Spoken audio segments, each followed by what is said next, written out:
Hi, it's Dwyer, gamblersadvisory.com, DwyerVIP.com for free premium picks. Look us up in the sports section on Roku. We're there. Dwyer Boxing and Sports News. Remember, the opinion you should follow should be your own. Just consider this video to be a second opinion from a complete stranger online. Now, I made an earlier video talking about boxing's Cold War, the developments involving Golden Boy Promotions and Top Rank. And to my surprise, that video, which I thought might have a few people interested in business here online watching the video, maybe 200, 300 views, got over 2,000 views and got some very heated comments from some of the subscribers.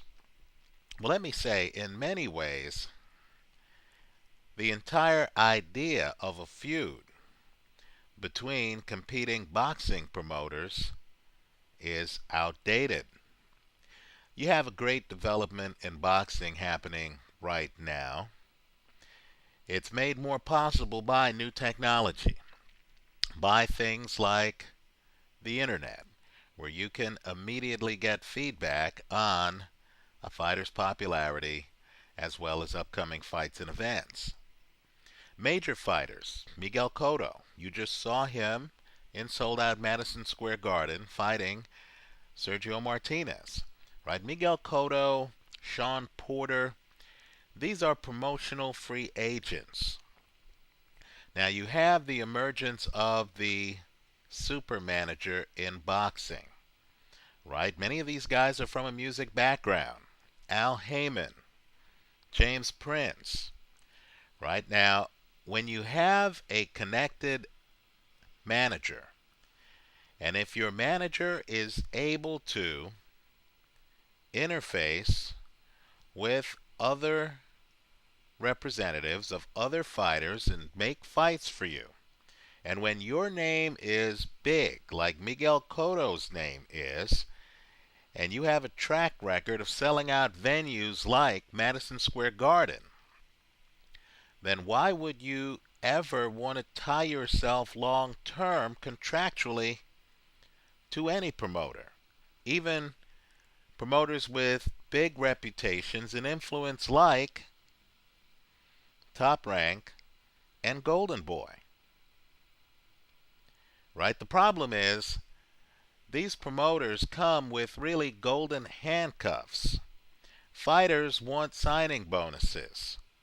Fighters want guarantees. Fighters want hundreds of thousands, if not millions of dollars. So the deal is the fighter who up until that point, conceptually, has all of his rights, then gives away his right to go with other promoters by signing these onerous exclusive promotional agreements with these promotional outfits. Let me just give a word of advice to boxers. Trust me, I've seen this. Some promoter shows up looking like they have a lot of bling. Looks like they have a lot of money. You think because you're getting a few $100,000, right, up front, that means the promoter is well financed. Understand, running a promotional company, in my opinion, and I'm a boxing outsider, I don't want to pretend I'm anything else, but running a promotional company is like owning a house, right? Understand, there's a lot of debt involved. Just because you have the house doesn't mean you don't owe a mortgage. Maybe you've made a down payment on the house. Maybe that gets you in. But making that monthly mortgage payment every month is a challenge. Just because a promoter has cobbled together a few $100,000 to give a world-class fighter a signing bonus doesn't mean that promoter is well connected or can deliver the big fights. Let me point out, the guarantees on your promotional contract, let's say your contract calls for you to make a guaranteed $1 million or $1.5 million per fight. That guarantee is only worth your promoter's ability to deliver on it. Let me point out too, sometimes guarantees have fighters out of the ring because the promoter, while he can deliver fights, he can't deliver on, let's say, a $1 million or $1.5 million guarantee per fight. So, of course, the fighter is outside of the ring. Does this sound familiar? If you're a fighter watching this video, the fighter's outside the ring waiting for his promoter to deliver on fights. The fighter can be in shape, he can be training, he can be ready, but curiously, his promoter is unable to deliver the kinds of opponents that would allow the promoter to deliver on the contractually obligated purse amount. So many of these fighters are fighting once, twice a year if they're lucky enough to get in the ring. Right? Think about it. So let me just raise a possibility here with fighters, managers, people who are just financially interested in the sport of boxing, right, that can perhaps move this sport forward. Right now you have known cash cow fighters, fighters with a lot of market power, people like Julio Cesar Chavez Jr., whose promotional contract is, at least according to him, about to expire. Before you sign that next contract, why don't you think about the Hollywood method of doing things with regard to actors in movies? Right? Many of these actors, they have a big agent. Let's say they're with CAA or some other Hollywood agency. Right? They have representation, just like the fighters have, you name it. Right? Cameron Duncan, Al Heyman, James Prince. Right? Just like the fighters have big-time managers. Right? Leonard Ellerbe. Right? So too do actors have big-time agents. But the actors aren't tied to studios anymore. Right? That paradigm went out the window a long time ago because the actors started to realize that if they were free agents, they could make a lot more money. So you have actors picking projects based on how the project is put together by the people putting together the project. Right? Robert Downey Jr., Tom Cruise, Brad Pitt, these guys know they have market value. So for you to get them in your movie, you need to have the kind of project that appeals to them. Billy Bob Thornton is not going to be in your movie unless he's interested in your movie. You can't say to him, hey, I have an exclusive promotional contract with you that requires that you be in this movie. So what I'd like to know is, I understand young fighters, right? If no one in your neighborhood knows you're a professional fighter, if you go to the mall and no one turns around to look at you and say, hey, isn't that the fighter? If no one knows who you are, then great. You need a promoter who's going to put a lot of time and effort into developing your career. The promoter might even lose money on the front end. Right? This video is not for you. This video is for boxers who have fought for a while, who now have market value, who people know. Right? Many of us are curious about who Miguel Cotto fights next. Miguel Cotto is a guy who has several people who want to fight him, in part because he's the middleweight champion. Also in part because you have young guys who want to prove themselves against real fighters.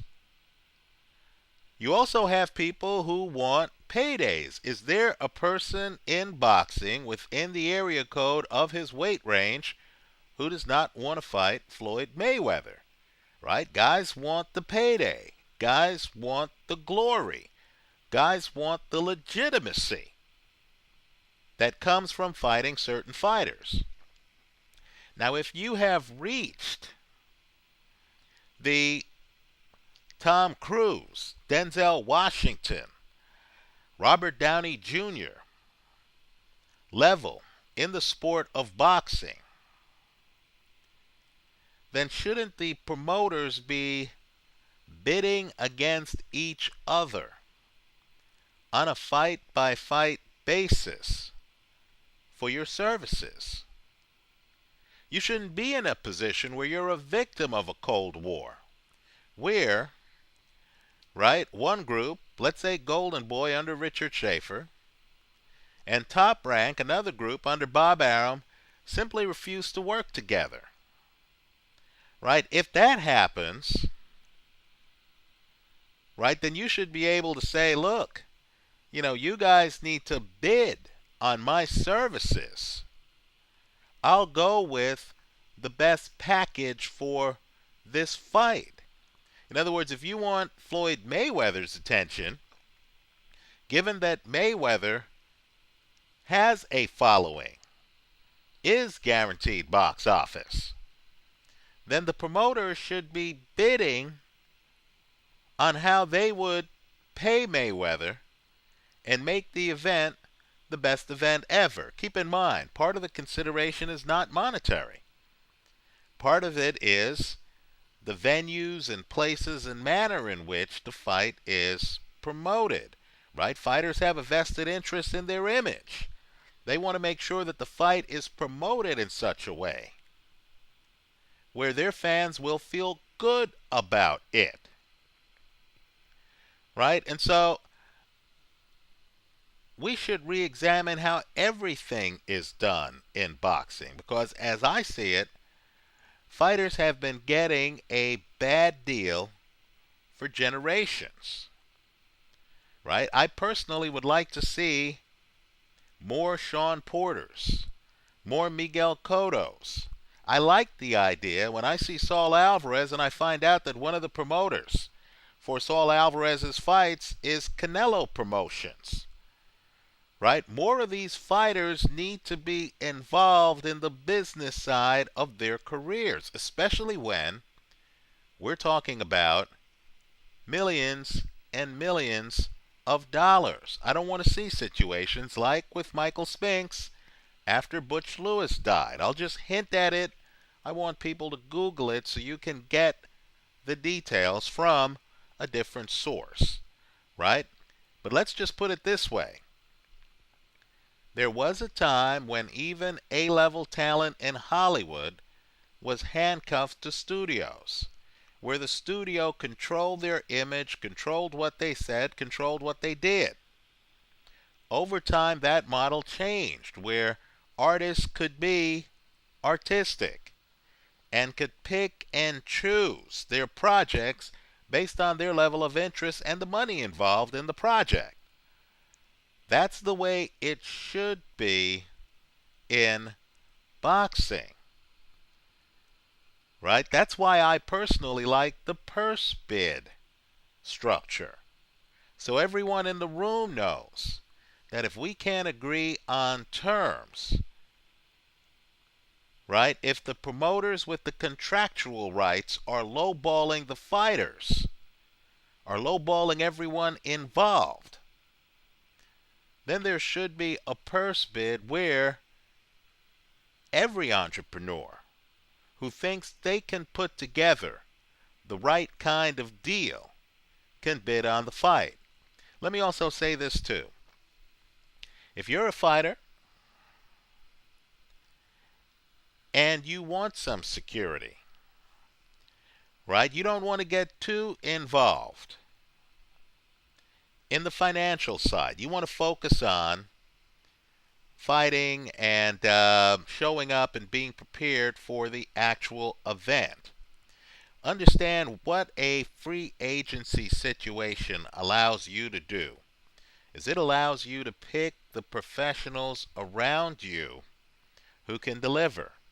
In other words, we found out now, looking at these shows, All Access and 24/7, just how important it is to have a trainer, let's say Virgil Hunter, let's say Freddie Roach, in your corner, because of course you understand that that trainer, right? Virgil Hunter's gym out here, where you have Abner Maris, you have Brandon Gonzalez, you have Amir Khan, you have Andre Ward, all of these guys, right, are fighting against each other. Brandon Gonzalez was in the ring against Andre Ward and preparing for James DeGale, right? Even Demetrius Andrade was at that gym, right? Understand, if you're an independent contractor, if you're a fighter, you don't need to delegate your entire preparation for a fight to someone on a long-term contractual basis. We found out now how Freddie Roach became the trainer for Miguel Cotto. Literally, Freddie answered the phone one day. On the other end of the line was Miguel Cotto. Freddie had long been a fan of Miguel Cotto's. Freddie had trained fighters against Miguel Cotto, right? Manny Pacquiao fought Miguel Cotto. Cotto said, "Hey, Freddie, do you want to be my trainer?" Freddie said, "Sure." You know the rest. These two guys get together. Miguel Cotto goes to Freddie's gym, the Wildcard Gym. Freddie, of course, has sparring partners all set up. They work on the arrangement. For Miguel Cotto fights, Miguel Cotto is interested in fighting the best. So understand, he was able to fight Sergio Martinez, who, of course, is promoted by Lou DiBella. He didn't have to deal with some nonsensical civil war where he says, "Hey, I want to fight the best. I want to fight the middleweight champ," and then some promoter is going to step in and say, "Look, I'm your exclusive promoter. I have these contractual rights, and I don't want to deal with the middleweight champ's promoter." That can't happen if you're a free agent, right? If you want what's best for your career, you want to fight the best, and you know you have the box office power to sell out Madison Square Garden. If some crackpot promoter then says, "Hey, I'm not going to make that fight for you," you're going to say, "Okay, Joe, thanks." You're going to pick up the phone. You're going to have other promoters ready to make a move. Let me point out, too, there are other big players involved, right? Mayweather has a big-time deal with Showtime, right? There are other outfits ready to step forward to fund boxing matches. Understand, too, the match is a boon for some locations, right? Many locations want to be associated with a big-time boxing match, right? People will look at Caesars and say, "These fights happen there," right? People look at the MGM Grand, they'll say, "These fights happen there." The problem right now in boxing is too many of these fighters are tethered to these exclusive deals with these undercapitalized, underfunded promoters who are arguing with each other about what's what, right? If you have more fighters who are free agents, more fighters like Sean Porter, who have belts but who aren't anchored to some promoter, then you and I know it's just a matter of time before Las Vegas casinos or other venues, right? Maybe Wembley in the UK, step forward and say, "Hey, we'll promote this fight." Lord knows they have the facilities to do it. Think about it, too. An outfit like the MGM already is actively involved in promoting their casinos. You may have seen a lot of their ads, right? If the fight has money, trust me, deep-pocketed people will be interested in staging it. So, count me among those who feels that boxing is still in the Stone Age. The people with the power to change boxing are the fighters who have market power right now. You notice Vladimir Klitschko has K2 Promotions, right? We should cheer and we should support fighters like Cotto who are trying to give us the biggest fights regardless of promoter. Let's have a close eye on Sean Porter's career, right? Because Sean Porter is a free agent. We should cheer Sean Porter as he's trying to make fights. And quite frankly, we should boo fighters who hide behind promoters and who use their promoter as an excuse for why they're not out in the ring fighting the best fights, right? Julio Cesar Chavez Jr., you don't need to have a long-term exclusive contract with a promoter, right? You've been there, you've done that, you know what happened to your father financially, right? You also know that your father's not alone. You have many former champs who've had tax problems and financial problems. Given that reality, why don't you explore for a fight or two after your contract ends the possibility of actually being a free agent, having a high-powered manager make the deals for you, using the press, using the internet, right? Fighters can make their own videos here online. They would draw a lot more than my channel, trust me. You can call out opponents here online. You can do certain things that earlier generations can't do by using social media. The fans want to see the biggest fights. Don't allow long-term exclusive contracts to get in the way of that. Let me also make a direct comment too about Top Rank and Golden Boy. Right now, everyone's pretending to hold hands, right? Bob Arum is pretending to hold hands with Oscar De La Hoya. You know, it wasn't always so. Don't buy the storyline that Richard Schaefer was some evil person who came in from the sidelines and destroyed a loving relationship between Oscar De La Hoya and Bob Arum. Quite the opposite. Bob Arum and Oscar had a falling out, and they voluntarily weren't working with each other for a while, right? So don't assume that any peace right now, any détente, is permanent. More importantly, if I were a fighter, I would be a little suspicious if they're supposed to be bidding and negotiating, site fees, etc., on an upcoming championship fight that I'm involved with, and the promoters are too chummy and the money is not where I want it to be. The only way you, the fighter, is guaranteed market value, in my opinion, is by being a free agent. And let me make one more comment. If your promoter won't make a fight involving you and a high-level opponent who wants to fight you, fighters need to realize they're the principal. The promoter is the agent.